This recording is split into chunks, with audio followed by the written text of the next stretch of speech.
우리가 지금까지 인생을 살아오면서 얼마나 많은 것들을 받았습니까? 그리고 누군가에게 준 것들은 얼마나 많습니까? 혹시 받은 것보다 준 것이 훨씬 더 많다고 생각하지는 않습니까? 자신이 받은 것보다 남에게 준 것이나 이런 것, 빼앗긴 것이 많다고 생각하는 사람은 적자 인생을 산 것이라고 생각하는 것이고, 남에게 준 것이나 잃어버린 것, 빼앗긴 것보다 받은 것이 훨씬 많다고 여기는 사람은 흑자 인생이라고 여기며 감사하는 사람일 것입니다. 그러나 적게 받았는데 많은 것을 주었다고 말할 수는 없는 것이며, 받은 것 없이 주기만 했다고 말해서는 안 되는 것입니다. 왜냐하면 남에게 준 것, 잃어버린 것, 빼앗긴 모든 것들은 예외 없이 받던 것입니다. 그리고 지금 가지고 있는 것들은 그렇게 하고도 아직 더 줄 것이 남아있는 것이기에 모든 인생은 적자가 아니라 흑자로 살아가고 있는 것입니다. 한국의 김대기 씨는 사랑과 인생이라는 책에서 사랑의 10계명을 이렇게 소개하고 있어요. 계산하지 말고, 후회하지 말고, 되돌려 받으려고 하지도 말고, 조건을 달지도 말고, 다짐하지 말고, 기대하지 말고, 의심하지 말고, 비교하지 말고, 확인하지 말고 상황에 맡기라. 계산하거나 후회하거나 기대하지 말고 무조건 나눠줄 때 좋은 열매가 나타날 것이라는 말씀입니다. 우리가 평소에 어떤 마음을 가지고 사느냐 하는 것은 매우 중요합니다. 좋아하는 사람만 사랑하는 사람은 작은 사람이고, 나와 상관없는 사람, 더 나아가서는 원수까지도 사랑할 수 있고 베풀 수 있고 대접할 수 있는 사람은 큰 사람이며, 누구를 만나든지 항상 주려고 하는 마음을 가진 사람은 복된 사람이라는 것입니다. 한국이 미국에게 당할 수밖에 없는 이유라는 제목의 책이 있는데, 이 책의 저자인 오연호 씨는 대학 때부터 철저하게 반미주의자였습니다. 데모 주동자였습니다. 그는 미국 사람들이 한국에 와서 잘못한 것만을 주로 끄집어내가지고 발표하는 일이 그의 사명이라고 생각했고, 그래서 미국 사람들이 한국에 와서 잘못한 것들만 전부 취재해서 4권의 책을 썼습니다. 그러다가 어느 때 그는 좀 더 미국을 알아야겠다는 생각을 하고 미국 유학을 하게 되면서 그는 중요한 것을 깨닫게 됐다고 합니다. 소련도 망하고 사회주의도 망하고 유럽도 망하고 일본도 저렇게 힘들어 가는데 도대체 미국은 계속 호황만 누리고 있으니 어쩐 일인가? 이것을 알아보기 위해서 열심히 연구하면서 그 결과로 쓴 책이 한국이 미국에게 당할 수밖에 없는 이유라는 이 책에서 그는 이렇게 결론을 맺었어요. 미국은 발렌티어 정신이 강하기 때문에 미국이 망하지 않는다, 이렇게 결론을 냈다고 합니다. 적어도 미국 사람이라면 일주일에 몇 시간씩, 한 달에 며칠은 자원봉사를 해야 되는 줄도 알고, 또 봉사를 하기 위해서 훈련을 받기도 하고, 자기 생애 중에 어렵거나 가난하거나 상관없이 적어도 몇 시간은 자원봉사를 해야 된다는 일을 알게 되었어요. 1년에 약 4천만 명이 자원봉사에 나선다고 기록에 있습니다. 이래서 미국은 망하지 않는다는 판단을 하고 나서 그분이 미국에서 신앙을 얻고 다음 이 책을 쓰게 됐다고 합니다. 행복이 무엇인지, 행복의 길이 무엇인지를 모르기에 그는 영원히 불행할 수밖에 없는 것이다. 주는 자와 받는 자 어느 쪽이 복됩니까? 어느 쪽이 더 기뻐합니까? 여러분, 어디에 행복이 있다고 여러분들은 생각하십니까? 스스로 물어보시기를 바랍니다. 그저 받는 것만 복이 있고 더 가지는 것만 복이 있는 것은 아닙니다. 특별히 오늘 본문 말씀은 사도 바울이 인용한 예수님의 말씀입니다. 바울은 예수님의 친제자가 아니었기에 살아생전 예수님이 하신 말씀을 들은 바가 없어서 주님의 말씀을 직접 인용할 수는 없었어요. 오로지 한 절, 주는 것이 받는 자보다 복이 있다, 이 한마디를 인용하고 있습니다. 여러분은 행복과 불행이 어디 있다고 믿고 계십니까? 주는 것은 기쁨으로 삼는 행복, 주는 것을 기쁨으로 삼는 행복이 있습니다. 수제 의연금을 접수하는 창고에 어느 할머니가 조용히 앉아서 3분 동안 손을 모으고 기도하고 있습니다. 다음에 1억 원을 내놓습니다. 이름과 주소를 대라고 하니까 아니요. 좋은 일을 쓰면 되는 거 아닙니까? 아니 어떻게 이렇게 많은 돈을? 아니요. 저와 제 아들이 여러 해 동안 모은 것입니다. 좋은 일에 사용되길 원합니다. 그리고 조용히 사라졌습니다. 많은 사람들이 마음의 감동함을 받았습니다. 저마다 자기 이름을 내놓고 자랑하는데 이렇게 내놓고 조용히 사라진 그 할머니, 이렇게 돌아서는 바로 그분의 마음속에 행복은 그 누구도 빼앗을 수가 없는 것입니다. 왜 많은 사람들이 주는 행복이 얼마나 큰 것인데 왜 그 행복을 모르고 살까? 불행이 있다면 주는 것을 불행으로 여기는 것이 불행인 것입니다. 주는 것이 행복한 것인데 왜 이걸 모르고 살까? 빼앗기는 마음으로 사는 것이 불행한 것입니다. 줄 때마다 좋은 마음으로 주지 못하고 꼭 빼앗기는 것.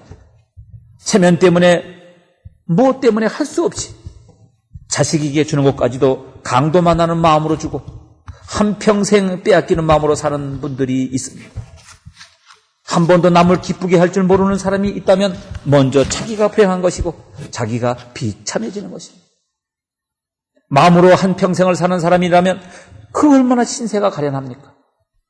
그런가 하면 받지 못하고 빼앗지 못하는 불행, 더 가지고 싶고 빼앗고 싶은데 못 빼앗아서 몸부림치는 그런 정도의 사람이라면 불행한 것입니다. 행복의 기본이란 어디에 있습니까? 행복은 더불어 가지는 것이기에 이기주의자는 절대로 행복할 수가 없습니다. 다만 행복할 수는 없는 것입니다. 바로 앞에 어려운 사람이 있는데 내가 행복할 수 없고 굶주리는 사람을 보면서 내 입맛이 통하지 않고 사랑하는 사람이 죽어가는 것을 보면서 내가 편안할 수 없는 것입니다. 사람은 반드시 더불어 행복하게 되어 있고 주고받는 관계 속에서 행복이 있는 것입니다. 바로 주는 자가 된 것을 기뻐해야 하는 것입니다.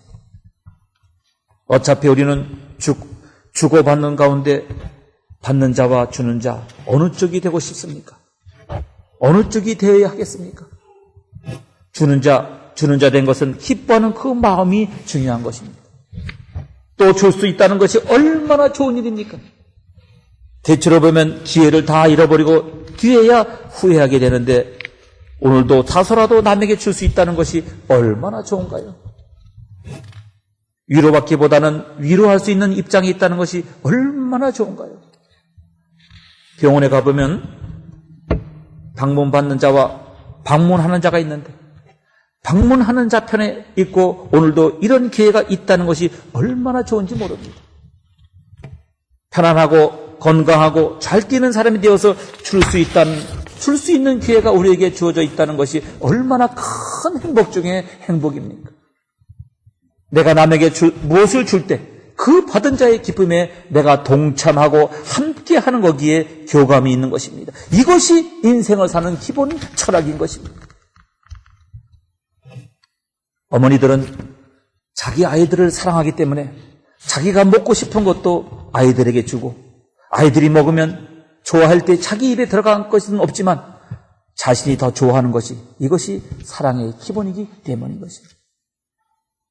어려움 당한 사람들을 내가 돌봐주면서 그가 기뻐하는 마음에 자신이 같은 교감을 가지게 되는 것입니다. 거기에 내 기쁨이 있는 것이고 이 기쁨이 기쁨의 극치가 되는 것입니다. 준다는 것은 자유함을 말합니다.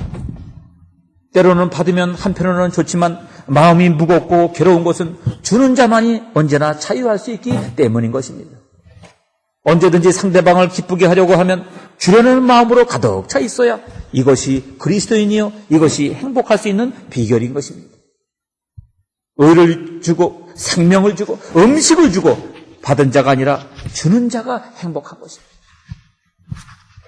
주는 것이 복이 되는 이유는 무엇입니까? 주는 것이 사랑이기 때문이죠.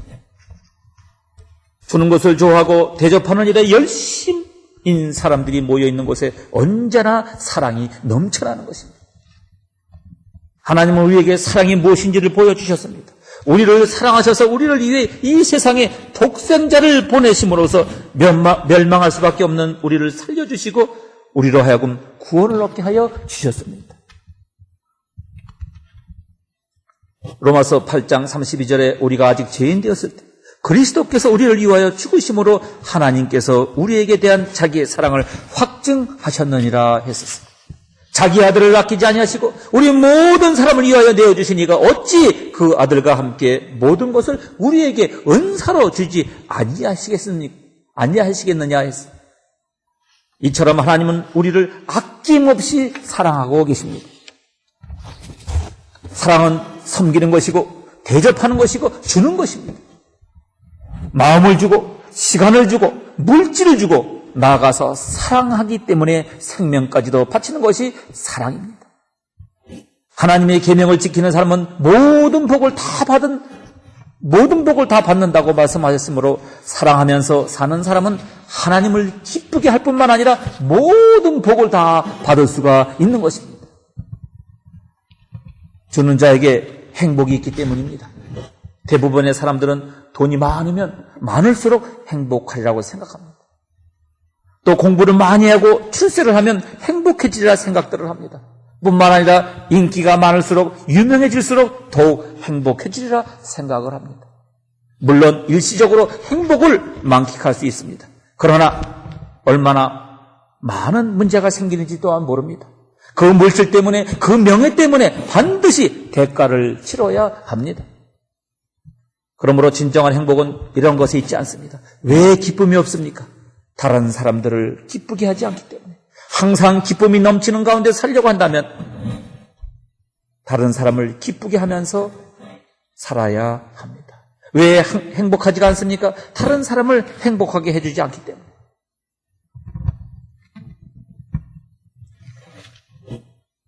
행복하게 살려고 한다면 다른 사람을 행복하게 해주면서 살아야 합니다. 왜 대접받지 못합니까? 다른 사람을 대접하는 일에 인색하기 때문에. 항상 대접을 받으며 살려고 한다면 남을 대접하는 일을 힘써야 합니다. 성경은 사람이 무엇이든지 심은 대로 거둔다 말씀하고 계십니다. 주는 것이 복이 있기 때문에. 병문안을 받은 것과 병문안을 가는 것 중에 어느 것이 복이 있다고 생각하십니까? 병문안을 받은 것은 물론 기쁜 일입니다. 그러나 병문안을 받은 것은 작은 복에 불과합니다. 오히려 병문안을 가는 것이 더 큰 복입니다. 왜냐하면 그 사람은 아직은 건강을 소유하고 있기 때문입니다. 우유를 먹는 사람보다 우유를 배달하는 사람이 더 건강하다는 속담이 있습니다. 줄 수 있다는 것 자체가 복입니다. 아무리 주고 싶어도 가진 것이 없으면 줄 수가 없지 않습니까? 그런데 남을 도울 수 있는 건강과 남에게 줄 수 있는 물질이 남아있는 것은 얼마나 감사한 일인지 모릅니다. 사실 구제받은 사람보다 구제하는 사람이 더 복이 있는 사람입니다. 또 늘 기회가 주어지는 것도 아닙니다. 아무리 주고 싶어도 받을 사람이 없으면 줄 수도 없습니다. 그러므로 기회를 놓치지 말아야 합니다. 누가복음 6장 38절에 주는 자에게 하나님의 축복이 약속되어 있습니다. 주라 그리하면 너희에게 줄 것이니 곧 후이되고 누르고 흔들어 넘치도록 하여 너희에게 안겨주리라. 너희의 헤아리는 그의 헤아림으로 너희도 헤아림을 도로 받을 것임이라 했습니다. 그런가 하면 잠언서 11장 24절 25절에 보면 흩어 구제하여도 더욱 부하게 되는 일이 있나니 과도히 아껴도 가난하게 될 뿐이라. 구제를 좋아하는 자는 풍족하여질 것이요 남을 윤택하게 하는 자는 윤택하여지리라 했습니다. 요즘 누구나 부자가 되기를 원하는 이때 참으로 의미 있는 말씀이 아닐 수가 없습니다. 뿐만 아니라 가난한 자를 구제하는 자는 궁핍하지 아니하려니와 못 본 채 하는 자에게는 저주가 많으리라 잠언서 28장 27절은 기록하고 있습니다. 주님과 복음을 위해서 우리가 한 영혼에게라도 복음을 전하기 위해서 집을 드리고 땅을 드리고 물질을 드리고 생명을 하나님께 드리는 사람은 100배의 복을 받을 것이라고 성경은 말씀하고 있습니다. 여러분, 거룩한 계산을 한번 해보십시오. 모든 것을 물질만으로 사람의 가치를 계산할 수는 없습니다. 소유한 것들을 재산으로 생각하는 보통 사람들, 나눈 것을 재산으로 생각하는 사랑의 사람들, 드린 것을 재산으로 생각하는 신앙의 사람들, 당신은 어느 반열에 서 있습니까? 당신은 어느 계산대 앞에서 더 많은 계산을 하고 계십니까? 당신은 당신의 인생의 종착점을 어디에 가서 맞으려 하고 있습니까? 오늘 당신은 당신의 뿌린 씨앗을 누구와 함께 추수하려고 하십니까? 오늘의 모습이 당신의 전부는 아닙니다. 계산하려고든 더 거룩한 계산을 하시길 바랍니다. 사랑은 주는 것입니다. 사랑보다 더 좋은 전도법은 없습니다. 사랑은 가장 큰 은사입니다. 작은 선들이 모여서 어두운 세상을 밝게 만들 수 있기를 바랍니다. 주님은 우리에게 소망과 생명을 주신 분이십니다. 만일 주님의 십자가의 피 흘림이 없었다면 이 세상은 절망 속에서 영원한 파멸만 있었을 것입니다. 그러나 우리는 예수님의 십자가의 피 공로로 영원한 나라를 상속했습니다. 그러면 우리도 예수님의 이 피의 복음을 전하면서 살아야 되지 않겠습니까? 여기에만 소망과 생명이 있기 때문인 것입니다. 진정 아름다운 사랑은 우리들 가슴속에 각인된 채로 오래오래 남아있게 되는 것입니다. 그처럼 오래도록 남은 아름다운 사랑의 모습이 우리 주변에 얼마나 많이 있습니까? 꽃이 자기를 가꾸어주는 손길에 향기를 남기듯이 받은 사랑을 되돌려줄 줄 아는 사랑이 얼마나 아름답습니까? 주는 것만 복이고 받는 것은 복이 아니란 말씀이 아닙니다. 받는 것도 복입니다. 다만 받는 것보다는 주는 것이 더 복이 있다, 이 말씀입니다. 얻은 자보다는 베푸는 자가 더 복된 사람이라 말씀입니다. 엄마의 사랑을 받고 자라는 아이는 복된 아이입니다. 사랑은 진정 받을 줄도 알아야 그 사랑을 남에게 줄 수도 있습니다. 때때로 사랑을 줄 줄 모르는 사람들을 바라보면 그가 어려서 제대로 정상적인 사랑을 받지 못한 자라 생각이 듭니다. 극도의 개인주의는 사랑을 받기도 싫고 주기도 싫은 사람들입니다. 한마디로 무정한 사람이라 하겠습니다. 다른 사람의 친절이나 호의도 잘 받아들일 줄 아는 것도 축복입니다. 대접을 잘 받아본 사람들이 남을 대접할 줄 아는 것입니다. 하나님의 자녀는 주님의 놀랍고 엄청난 사랑을 받은 축복을 받은 사람들입니다. 그러므로 받은 것도 축복입니다. 자녀들은 부모님의 사랑을 받아야 하고 아내들은 남편의 귀한 사랑을 받아야 하고 직장에서는 사장님의 사랑을 받은 것이 중요합니다. 교회에서는 목회자의 신뢰와 사랑을 받아야 하고 목회자는 교인들의 사랑과 존경과 인정을 받아야 합니다. 문제는 받는 것만을 축복으로 생각하는 자리에 머물러서는 안 된다, 그 말입니다. 받는 데서 다시 주는 자, 베푸는 자로, 구워주는 자로 바꿔가는 인생이 될 때 더 복되다는 말씀입니다. 받는 것도 복이지만 주는 자가 되는 것은 더 복이 있다, 복이 된다는 말씀을 기억하시기를 바랍니다. 이것보다 저것이 더 복된 일이라면 더 복된 일을 추구하며 살아가는 것이 마땅한 것 아니겠습니까?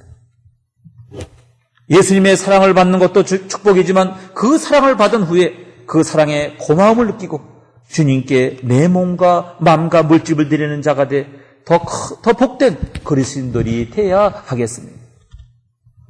그러면 왜 주는 자가 더 행복한 것이고 축복된 것입니까? 여기에 몇 가지 중요한 뜻과 진리가 있습니다. 줄 수 있는 것은 내 인격이나 신앙이 성숙해졌다는 것을 의미하기 때문에 어린아이는 자기 중심적이지만 어른은 남을 생각하면서 행동을 합니다. 어린아이는 자기 입만 알지만 어른은 부모의 입도 이웃의 입도 생각하며 살아갑니다. 철부지 때는 달라는 소리로 일관하지만 자꾸 커가면서 달라는 소리가 조금씩 줄어드는 것을 볼 수가 있습니다. 만약에 30, 40살이 돼도 부모에게 어린아이처럼 계속 달라고만 한다면 그것은 아직도 육체적으로는 어른이지만 인격적으로는 어린아이 자리에 머물러 있다는 증거가 되겠습니다. 성도들은 처음 초창기 신앙은 달라는 기도로 일관을 하지 않습니까?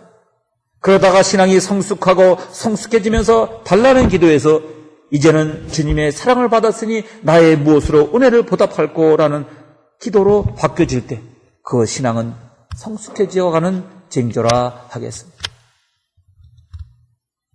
어떤 처리는 인간이 가장 아름다운 순간을 받으려는 이기심을 극복하고 베푸는 때라 했습니다. 인간이 자기의 것을 준다는 일이 참으로 귀한 일입니다.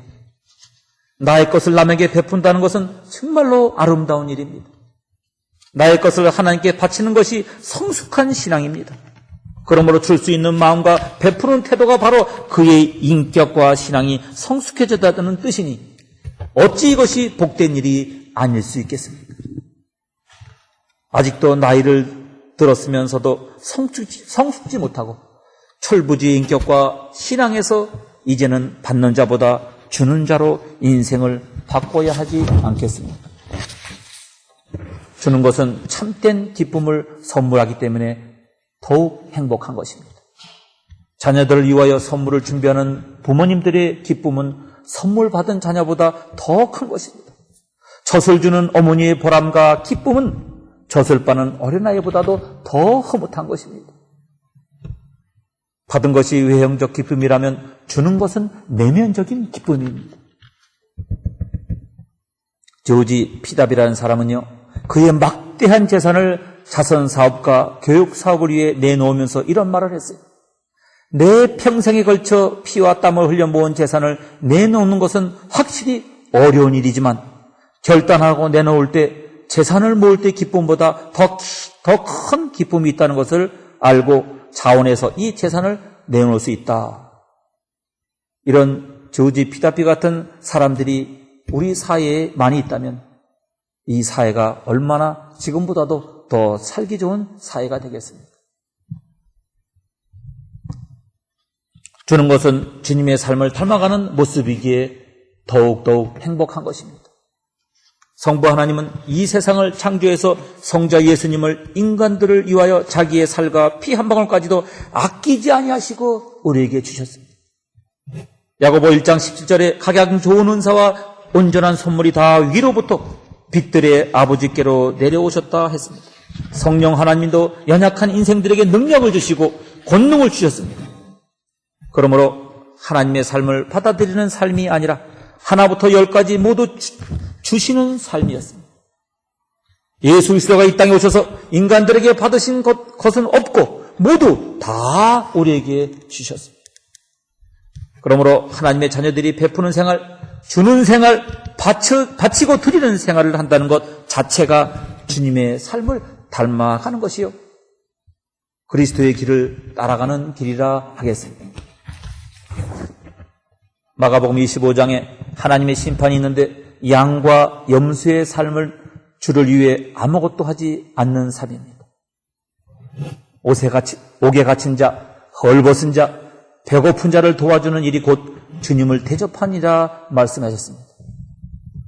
아브라함은 평소에 손님을 극진히 대접하다가 천사를 대접하는 축복을 받았습니다. 그래서 히브리서 13장 1절 2절에 형제 사랑하기를 계속하고 손님 대접하기를 잊지 말라. 이로써 부지 중에 천사들을 대접한 이들이 있었느니라 말씀하고 있습니다. 하나님은 주기를 좋아하는 자를 크게 쓰십니다. 예수님이 이 땅에 계실 때 제일 싫어했던 사람들이 바로 서기관과 바리새인들인데 그 이유는 그들은 주는 사람이 아니라 받기만 좋아하는 사람들이었어요.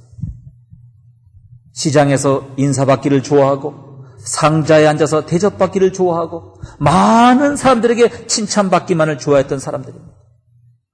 이들을 위하여 예수님께서 너희 중에 큰 자는 너희를 섬기는 자가 되어야 하리라 말씀했습니다. 교회의 직분은 대접받기 위한 것이 아니고 더 섬기고 더 사랑하고 더 베풀기 위해서 내게 주신 귀한 직분인 것을 우리는 깨달아야 하겠습니다. 우리 모두 주님이 쓰실 수 있는 그릇들이 되어야 하겠습니다. 필요 없는 그릇, 진열장에만 진열되어 있는 그릇이 되지 말고 매일같이 쓰임받는 그릇이 되기를 바랍니다.